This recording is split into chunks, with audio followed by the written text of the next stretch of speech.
أعوذ بالله من الشيطان الرجيم إن الله عنده علم الساعة وينزل الغيث ويعلم ما في الأرحام وما تدري نفس ماذا تكسب غدا وما تدري نفس بأي أرض تموت إن الله عليم خبير۔ معزز سامعین، حاضرین جمعہ، دینی و ملی بھائیوں اور دوستوں، یہ بات بالکل مسلم ہے کہ اگر کسی کو کہیں جانا ہو اور وقت مقرر ہو تو پھر انسان کو اتنی الجھن نہیں ہوتی، وہ وقت سے پہلے اپنی تیاری کر لیتا ہے۔ اگر کسی ایسی جگہ جانا ہو جہاں جانے کا وقت مقرر نہ ہو، آپ کو پتہ نہ ہو کہ کس وقت کوچ کرنا ہے اور نکلنا ہے، سفر کے لیے گاڑی کب کھلے گی، آپ کو اس کا علم نہ ہو، تو پھر ایسی صورت میں آپ بے ہوش ہو کر کے اور بے توجہ ہو کر کے لاابالی پن کا اظہار کر کے آپ وقت نہیں گزاریں گے، بلکہ آپ سارا ساز و سامان، ساری چیزیں جو سفر میں آپ کو درکار ہے یا جہاں جانا ہے جس مقصد کے لیے، اس مقصد سے متعلق تمام چیزیں اکٹھا کر کے، سب کچھ سمیٹ کر کے، رکھ کر کے، انتظام کر کے، پھر آپ کو چین آئے گا اور پھر آپ مطمئن ہو جائیں گے کہ چلو اب ہم نے تیاری کر لی ہے، جب بھی ہارن بج جائے گا فوراً بیگ اٹھائے چل پڑے۔ ایک عقل مند ایسا ہی کرتا ہے کہ اگر اس کے جانے کا وقت مقرر نہ ہو تو وہ پھل تیاری کر کے اور ریڈی ہو کر کے وقت کا انتظار کرتا ہے کہ جیسے اشارہ ہو فوراً بیگ اٹھائے اور چل پڑے۔ بھائیو اور دوستو، ہم سب عقل مند ہیں، لیکن اس معاملے میں ہم فیل ہیں۔ موت کا آنا یقینی ہے، کون نہیں جانتا؟ سفر کرنا ہے، یہ مسلم ہے، لیکن سفر کے لیے کب نکلنا ہے کسی کو پتہ نہیں، اور ایسا بھی نہیں کہ جائے بغیر کوئی چارہ ہو، آپ کو جانا ہی جانا ہے۔ ایسا نہیں کہہ سکتے کہ میں تیاری نہیں کر سکا اس لیے میں نہیں جاؤں گا، یہ ٹلتی نہیں۔ جو وقت مقرر ہے اس وقت پر جانا ہے، تیاری آپ کی ہو تب بھی، تیاری نہ ہو تب بھی، اس سے کوئی جائے فرار نہیں ہے، کوئی چارہ کار نہیں، اور کوئی بھی شخص مستثنی نہیں ہے۔ ایسا نہیں ہے کہ بھائی فلاں کے لیے چھٹی ہے، کوئی بات نہیں، آپ نہ جاؤ، آپ بڑے بڑکوا ہو۔ کل نفس ذائقۃ الموت، انبیاء تک کو بھی موت کے مزے چکھنے پڑے کہ نہیں پڑے؟ کون بچے گا؟ یہ دنیا ہے ہی نہیں ہمیشہ کی جگہ۔ تو جب جانا یقینی ہے مگر کب جانا ہے اس کا علم نہیں۔ مسند احمد وغیرہ میں روایت ہے، آپ ذرا سن لیں تو آپ کو اندازہ ہوگا۔ حضرت بریدہ وہ کہتے ہیں کہ سمعت رسول اللہ صلی اللہ علیہ وسلم یقول، وہ فرماتے ہیں کہ نبی اکرم صلی اللہ علیہ وسلم کو فرماتے ہوئے میں نے سنا ہے کہ آپ فرما رہے تھے کہ خمس لا يعلمهن الا اللہ عز وجل، 5 چیزیں ایسی ہیں جن کا علم صرف اور صرف اللہ کو ہے۔ یہ اس ایک حدیث کی بات میں کر رہا ہوں، اور سیم یہی الفاظ آگے چل کر کے قرآن کے ہیں جو میں نے آپ کے سامنے تلاوت کیا ہے، اور نبی پاک نے بھی اسی کی تلاوت کی۔ ایسا نہیں ہے کہ صرف 5 ہیں، اور بھی بہت ساری چیزیں ہیں جس کا علم سوائے اللہ کے کسی کو نہیں۔ اس حدیث پاک میں بتایا جا رہا ہے کہ 5 ایسی چیزیں ہیں جن چیزوں کا علم نہ کسی مقرب فرشتے کو ہے، نہ کسی مقرب نبی کو ہے، نہ کسی کو ہے۔ وہ 5 چیزیں کون سی ہیں؟ ان اللہ عنده علم الساعہ، یہ پوری آیت کریمہ نبی اکرم صلی اللہ علیہ وسلم تلاوت کی، میں بعد میں اس کو بتاؤں گا آپ کو کیا ہے۔ دوسری روایت ہے مسند احمد ہی کی، اس کے راوی ہے عبداللہ ابن عمر ہیں، وہ فرماتے ہیں کہ نبی اکرم کا فرمان ہے مفاتیح الغیب 5 لا يعلمهن الا اللہ، غیب کی کنجیاں 5 ہیں اور ان چیزوں کا علم سوائے اللہ کے کسی اور کو نہیں ہے۔ اور آپ 7ویں پارے میں سورہ انعام میں اگر پڑھیں گے تو اللہ کہتا ہے وَعِندَهُ مَفَاتِحُ الْغَيْبِ لَا يَعْلَمُهَا إِلَّا هُوَ۔ غیب کی کنجیاں تو اللہ کے پاس ہیں اور ان کنجیوں کے بارے میں، ان خزانوں کے بارے میں اللہ کے علاوہ کسی کو خبر نہیں، الا ہو، سوائے اس کے۔ سارے مقرب فرشتے بھی خارج، سارے انبیاء اور رسول بھی خارج۔ اگر یہ ملک مقرب اور نبی مرسل خارج ہو گئے تو پھر بچا کون؟ اسی طرح سے اور دیگر روایات میں بھی ملتا ہے کہ آپ صلی اللہ علیہ وسلم کا یہ فرمان ہے کہ 5 چیزیں ایسی ہیں جن کا علم سوائے اللہ کے کسی اور کو نہیں ہے۔ وہ 5 چیزیں کون سی ہیں؟ سورہ لقمان کی آخری آیت کریمہ ہے، ان اللہ عندہ علم الساعہ، یقینی طور پر اللہ رب العزت کے پاس ہے علم کس چیز کا؟ قیامت کا۔ لا یجلیہا لوقتہا الا ہو۔ قرآن میں کئی مقامات پر قیامت کا تذکرہ ہوا ہے کہ قیامت کا علم کس کو ہے۔ نبی اکرم صلی اللہ علیہ وسلم سے باقاعدہ بصراحت کہلوایا گیا، قل انما علمها عند اللہ، قل انما علمها عند ربی، اس طرح کے الفاظ۔ اور حدیث میں باقاعدہ صحابہ نے نبی اکرم صلی اللہ علیہ وسلم سے پوچھا تھا، اور وہ حدیث جبریل جو لمبی سی حدیث ہے اس میں بھی باقاعدہ صراحت موجود ہے۔ آپ نے کہا جبریل نہ تجھے پتہ ہے نہ مجھے، اس معاملے میں تم اور میں برابر ہوں، تم بھی لا علم ہو میں بھی لا علم ہوں، مل مسئول عنہا بعالم من السائل، یعنی تم بھی اس معاملے میں لا علم بے خبر، میں بھی اس معاملے میں لا علم اور بے خبر۔ تو نمبر 1 جو جس کا علم صرف اور صرف اللہ کو ہے اس آیت کریمہ اور حدیث کے پس منظر میں، وہ ہے قیامت کا علم۔ قیامت کب قائم ہوگی، کن لوگوں پر قائم ہوگی، اس کا علم صرف اور صرف اللہ کو ہے۔ دوسرا ہے وَيُنَزِّلُ الْغَيْثَ، بارش کب نازل ہوگی، کتنی نازل ہوگی، کہاں نازل ہوگی، باعث خیر ہوگی، باعث شر ہوگی، ان تمام چیزوں کا علم کس کو ہے؟ صرف اللہ کو۔ وَيَعْلَمُ مَا فِي الْأَرْحَامِ، ماں کے پیٹ میں جو بچہ جنم اور پل رہا ہے، بڑھ رہا ہے، وہ بیٹا ہوگا کہ بیٹی، نیک ہوگا کہ بد، کسی کو خبر نہیں۔ اللہ کہتا ہے وَيَعْلَمُ مَا فِي الْأَرْحَامِ، دیکھیں ارحام میں جب بچہ 4 مہینے کا ہو جاتا ہے تو ایک فرشتہ آتا ہے، کس کے حکم سے؟ اللہ۔ اس فرشتے کو حکم ہوتا ہے جاؤ 4 چیزیں لکھ کے آ جاؤ، کہتا ہے برزقہ وَأَجَلِهِ وَعَمَلِهِ، اس کی موت کے بارے میں، اس کے رزق کے بارے میں، اور اس کے عمل کے بارے میں، اور نتیجے کے بارے میں، شقی او سعید، بدبخت ہوگا یا خوشبخت، یعنی بھلا ہوگا یا برا۔ یہ 4 چیزیں پہلے لکھی جا چکی ہیں، ہم پریشان بہت زیادہ ہوتے ہیں، پریشان ہونے ضرورت نہیں ہے۔ رزق کے بارے میں ہم بہت پریشان ہوتے ہیں، یہ تو لکھا جا چکا ہے۔ اللہ کی قسم ایک دانہ جو لکھا ہے وہ کھائے بغیر ہم مر نہیں سکتے، اور اس کو وہ کوئی چھین نہیں سکتا۔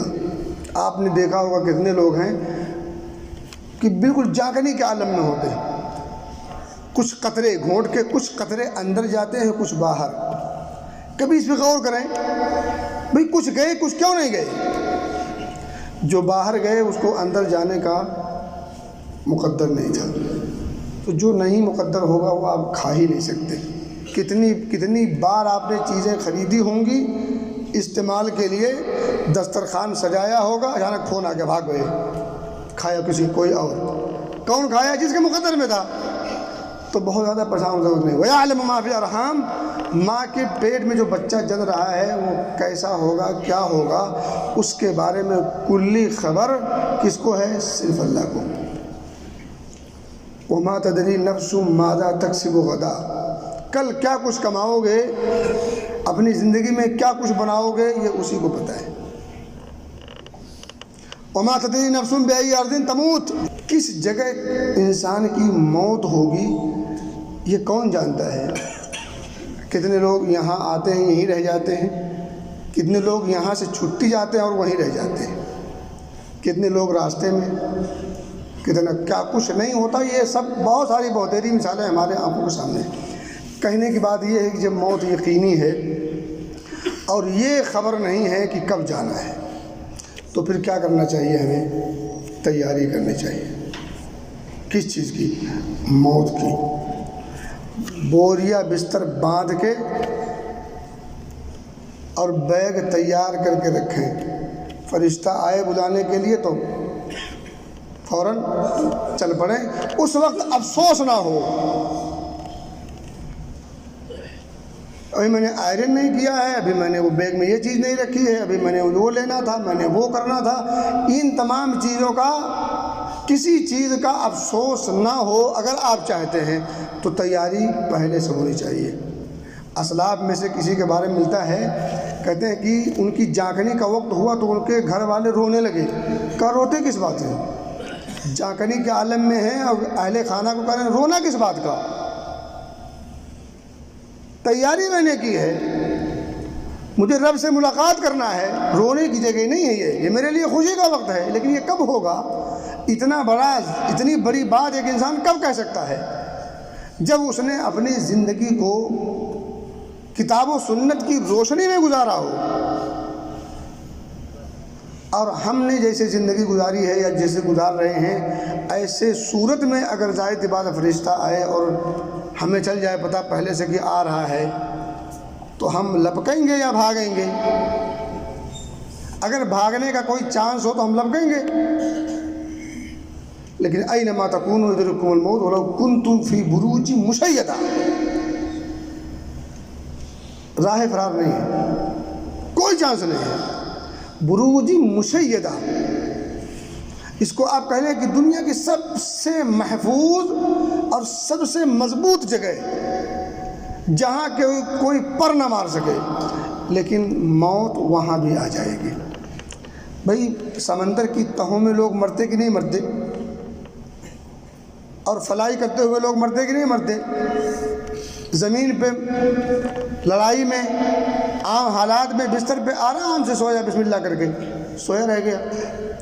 میرے بھائی, موت کی تیاری ہمیں ہر وقت کرنی ہے. بالخصوص جب عمر 40 کی ہو جائے تو اس کے بعد انسان کو موت کی یاد زیادہ کرنی چاہیے اور اس کی تیاری زیادہ کرنی چاہیے.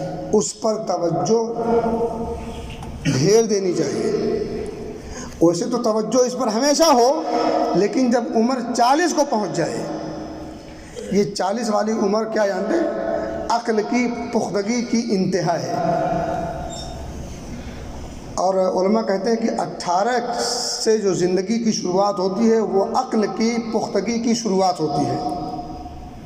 اور یہ پختگی کی شروعات ہوتے ہوتے 40 پر پہنچ کے ٹھپ ہو جاتی ہے, ایک دم مکمل پختہ ہو جاتی ہے. اور یہی عمر ہے نبوت کی.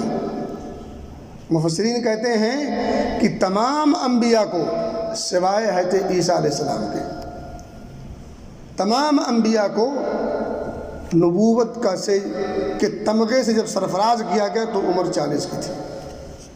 کیونکہ وہاں انسان پہنچ کر کے عقل کی پختگی کو پہنچ جاتا ہے اور پھر زندگی وہیں سے ڈھلنی شروع ہو جاتی ہے. یہ 40 تک چڑھان ہے, اس کے بعد اتار ہے.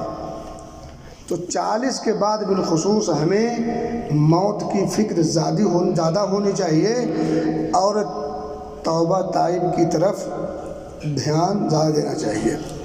اللہ فرماتا ہے سورہ احقاف میں, تذکرہ کیا ووصینا الانسان بوالدیہ احسانا, ہم نے انسان کو اپنے والدین کے ساتھ اچھا سلوک کرنے کی وصیت کی ہے. اللہ نے تاکید کی ہے ماں باپ کے ساتھ. کیوں؟ ماں باپ کے درجے ہیں بہت بڑے, اور ہم تو کبھی کبھی اتنے کمزور ثابت ہوتے ہیں, اپنے امی اور ابو سے کہہ دیتے ہیں آپ لوگوں نے کیا ہی کیا ہمارے لیے. یہ اس بچے کی اس سے بڑی بدنصیبی اور اس سے بڑی بدبختی اور کچھ نہیں ہو سکتی. پوری زندگی جس نے کھپا دی ہو بچوں کی کہ مستقبل کے لیے, اور ان کے ناز و نخرے کو برداشت کرتے ہوئے ان سے اگر کوئی بچہ کہے تو اسے ڈوب مرنا چاہیے. اور میں تو کہتا ہوں زمین پھٹ جانی چاہیے اور اسے دھنس جانا چاہیے. کوئی ماں باپ اپنے بچے کے ساتھ ناروا سلوک نہیں کرتے, جان توڑ کوشش کرتے ہیں وہ تو اپنی وسعت سے زیادہ کرنے کی کوشش کرتے ہیں، لیکن اس کے باوجود زندگی ہے، کبھی اتار کبھی چڑھاؤ ہوتا ہے، کچھ لوگ کامیاب ہو جاتے ہیں، کچھ لوگ ناکام ہوتے ہیں کوشش کے باوجود۔ تو اگر کسی کے والدین کسی کی زندگی بنانے میں ناکام ہو گئے تو اس کا مطلب یہ نہیں کہ اب بدمعاشی کیا جائے، بدتمیزی کی جائے اور انہیں کہا جائے کہ آپ نے اپنی زندگی میں ہمارے لیے کیا ہی کیا ہے، تو تم کر کیوں نہیں لیتے؟ بھائی ٹھیک ہے اب کر لو، اب تو بڑے ہو گئے نا، پال پوس کے بڑا تو کر دیا نا، کر لو اب جو کچھ کرنا ہے۔ میرے بھائی اللہ کہتا ہے حملتہ امہ کرہا ووضعتہ کرہا، تکلیف جھیل کر 9 مہینہ اس نے پیٹ میں رکھا ہوا ہے، اور جب وہ جنتی ہے تو کتنا سخت تکلیف جھیلتی ہے، اس ایک 30 کا اندازہ نہیں کوئی کر سکتا۔ وحملہ وفصالہ 30 شہرا، اور اس کا حمل جو پیٹ میں مدت ہے، اور اسی طرح سے اس کا دودھ پلانا اور دودھ چھوڑانا، اس کی مدت 30 مہینے ہے، یعنی 2.5 سال کم سے کم۔ اب آگے اللہ کہتا ہے حتی اذا بلغ اشدہ وبلغ 40 سنہ، یہاں تک کہ جب ابھی جو بچہ پیدا ہو گیا، گویا کہ 30 مہینہ پورا ہو گیا، بچہ پیدا ہو، دودھ پل چکا ہے، یہ سلسلہ بڑھا یہاں تک کہ وہ جوانی کی عمر کو پہنچ گیا۔ بعض علماء کہتے ہیں کہ یہ اس سے مراد 18 سال کی عمر ہے، ہم فکس نہیں کر سکتے، کسی کے 18 پہ کوئی جوان ہوتا ہے، کوئی 15 پہ، کوئی 16 پہ، کوئی کچھ، لیکن بہرحال ایک عمومی انداز میں کہا جائے تو جب 18 سال کو پہنچ گیا تو اب اس کی عقل میں گروتھنگ آتی ہے، اس میں پختگی آنی شروع ہوتی ہے، اب وہ بڑھنا شروع ہوتا ہے، عقل کام کرنا شروع کر دیتی ہے۔ اور ہمیں لوگ کہتے ہیں جب 10-12 سال کا ابھی تو بچہ ہے، اس کی غلطی لوگ شمار نہیں کرتا، ارے چھوڑو یہ تو بچپنا ہے، لڑکپن ہے، لیکن جب وہ 18 کا ہو گیا اور جب اس سے بڑھتا گیا یہاں تک کہ 40 کو پہنچ گیا تو پھر اب عقل کی پختگی کی انتہا ہو گئی، جب یہاں پہنچ گیا تو اب اسے روک کر کے یہاں سوچنا ہے۔ گویا کہ اللہ رب العزت نے اسے ایک ایسی عجیب نعمت دی ہے اور عظیم نعمت دی ہے کہ جہاں اس کو اب شکر کے خاص پہلو اختیار کرنے ہیں۔ حتی اذا بلغ اشدہ وبلغ 40 سنہ قال رب اوزعنی ان اشکر نعمتک التی انعمت علی وعلی والدی، اب اس کی زبان سے شکر ادا ہونے چاہیے، اب شکر کے پہلو میں ایک عجیب سی نئی کشش آنی چاہیے اور ایک نیا انداز ہونا چاہیے، پہلے کی زندگی میں جو نہیں تھا اب وہ نکھار آنا چاہیے۔ رب اوزعنی، مولا تو مجھے توفیق دے، کس بات کی؟ ان اشکر نعمتک التی انعمت علی، کہ میں تیرا شکر ادا کر سکوں ان تمام نعمتوں کا جو تو نے مجھ پر کیا ہے، وعلی والدی، اور جو تو نے میری امی اور ابو یعنی والدین پر کیا ہے، والدین پر جو تو نے انعام کیا ہے۔ اور آپ کو پتہ ہونا چاہیے کہ والدین کے بڑے انعام میں سے ایک انعام آپ کی پیدائش بھی تھی، آپ کی صحت مندی بھی تھی، اور آپ کا صحیح سالم پیدا ہونا بھی تھا، آپ کا ہنسنا اور مسکرانا بھی تھا۔ ماں باپ کتنا خوش ہوتے ہیں بچوں جب پیدا ہوتا ہے، اس کی کلکاریاں، وہ ماں کو تھپڑ مارتا ہے پیار سے تو ماں بڑی خوش ہوتی ہے، بچہ ہاتھ اٹھانے لگا ہے، باپ کے پیٹ پر وہ کھڑا ہو کر کے کبھی باپ کے منہ پہ پیشاب بھی کر دیتا ہے، باپ کیا کہتا ہے سمجھ سکتے ہیں آپ؟ انعمت علی وعلی والدی، مولا جو تو نے نعمتیں مجھے عطا کی ہیں اور میرے ماں باپ کو جو عطا کی ہیں، ان تمام نعمتوں کی شکر ادا کرنے کی توفیق مجھے بخش۔ رب اوزعنی وان اعمل صالحا ترضاہ، اور تو مجھے توفیق دے کہ میں عمل صالح کروں۔ یہاں 3 چیزیں، ایک تو عمل، دوسرا صالح، تیسرا ترضاہ۔ عمل ہو وہ صالح ہو، اور صالح وہ عمل ہو جو رب کی رضا کا ذریعہ ہو۔ بہت سے لوگ گھومتے ہیں عمل کرنے کے لیے، عمل کے لیے ضروری ہے کہ اس پہ صالحیت کی مہر ہو، اور صالحیت کی مہر میں وہ خوبی ہو جو رب کی رضا کو پالے۔ اگر صرف عمل رہا تو اس کا کوئی فائدہ نہیں۔ وَقَدِمْنَا إِلَىٰ مَا عَمِلُوا مِنْ عَمَلٍ فَجَعَلْنَاهُ هَبَاءً مَنْثُورًا، منہ پہ مار دیا جائے گا، ذرے کی طرح سے اسے ہواؤں میں اڑا دیا جائے گا سوکھے پتوں کی طرح سے، کبھی ادھر کبھی ادھر، بے ویلو بے وقات، کوئی قیمت نہیں۔ تو عمل بھی ہو، صالح ہو، اور اللہ کی رضا کا سبب ہو، ترضا۔ اللہ نے قرآن میں لفظ بڑھایا ہے، پورا بے معنی ہے وہ، صالح کا لفظ بڑھایا، پھر ترضا کا لفظ بڑھایا، ایسے بڑھا دیا، اس کی کوئی معنی مطلب نہیں ہے۔ یہ دونوں خوبیاں عمل میں نہ ہو تو وہ عمل ہی نہیں ہے، وہ اپنے آپ کو تھکانا ہے، وہ اپنی زندگی برباد کرنا ہے۔ وَأَنْ أَعْمَلَ صَالِحًا تَرْضَاهُ وَأَصْلِحْ لِي فِي ذُرِّيَّتِي، مولا صرف مجھے نہیں، میری ذریت کو بھی صالح بنا۔ اب جس کی ذریت صالح کس کی ہوگی؟ جو خود صالح ہو اور اپنی اور اپنے ذریت کی اصلاح کی جسے توفیق مل جائے، جسے اس کی فکر ہو، تب تو یہ کام ہوگا۔ صرف آرزوؤں اور تمناؤں سے تو کام نہیں بنتا نا۔ کون نہیں چاہتا کہ ہم کروڑ پتی بن جائیں؟ بنا کوئی آرزو رکھ کر کے؟ ہم چاہتے ہیں کہ کروڑ پتی بن جائیں تو اس کی کوشش بھی کرتے ہیں۔ یہ آرزو لے کر کے ہم بستر پہ آرام فرما نہیں ہوتے، کیونکہ ہمیں پتہ ہے کہ آرزوؤں سے بات مراد پوری نہیں ہوتی۔ تو دنیاوی چیزیں اگر آرزوؤں سے پوری نہیں ہوتی تو دینی چیزیں آرزوؤں پر کیوں نربھر ہے بھائی؟ اللہ بڑا غفور ہے، بخش دے گا۔ بخشش کی آرزو و تمنا اور بخشش کے اسباب بتانا نہیں، یہ عقل مندی ہوگی، یہ سوجھ بوجھ رکھنے والوں کا عمل ہو سکتا، یہ تو بدھو لوگوں کا کام ہے، نادان لوگوں کا کام ہے۔ یہ دنیا چند روزہ زندگی، اس میں آرزو کے ساتھ ساتھ عمل، اور آرزو سے کہیں زیادہ عمل، اور جو ہمیشہ کی زندگی آخرت والی، اس پر صرف آرزو اور اسی پر تکیہ، پھر وہی ہوگا جن پر تکیہ تھا وہی پتے ہوا دینے لگے۔ تو بس سوائے افسوس کے اور کچھ نہیں ہوگا۔ میرے بھائی، خلاصہ کلام یہ کہ موت کی تیاری ہمیں ہمیشہ کرنی چاہیے، بالخصوص جب عمر 40 کو پہنچ جائے، تب اس پہلو پر غور اور زیادہ کرنا چاہیے، سب سے زیادہ کرنا چاہیے۔ پھر اس کے بعد زندگی میں سب سے اہم چیز اگر کوئی چیز ہو تو وہ فکر موت، ذکر موت۔ ہمارے ذہن و دماغ پر 40 کے بعد موت اور قبر کی یاد بالکل سوار ہونی چاہیے۔ قرآن کی اس آیت کریمہ کے پس منظر میں مفسرین کہتے ہیں، اسی آیت کریمہ کے پس منظر میں کہتے ہیں کہ 40 کے بعد انسان کو موت کی یاد زیادہ کرنی چاہیے، اور یہ دعا کثرت کے ساتھ ضرور پڑھنا چاہیے۔ اب میرا خیال یہ ہے کہ اس میں سوائے حافظوں کو کسی کو یاد نہیں ہوگی، اور اللہ کرے کہ یہ جذبہ پیدا ہو جائے کہ یاد کر لیں، صبح شام پڑھیں، عام دعاؤں میں پڑھیں، خاص مواقع پر پڑھیں۔ چھوٹی سی دعا کوئی بہت بڑی نہیں ہے۔ رب اوزعنی ان اشکر نعمتک التی انعمت علی وعلی والدی وان اعمل صالحا ترضاہ واصلح لی فی ذریتی انی تبت الیک وانی من المسلمین۔ بس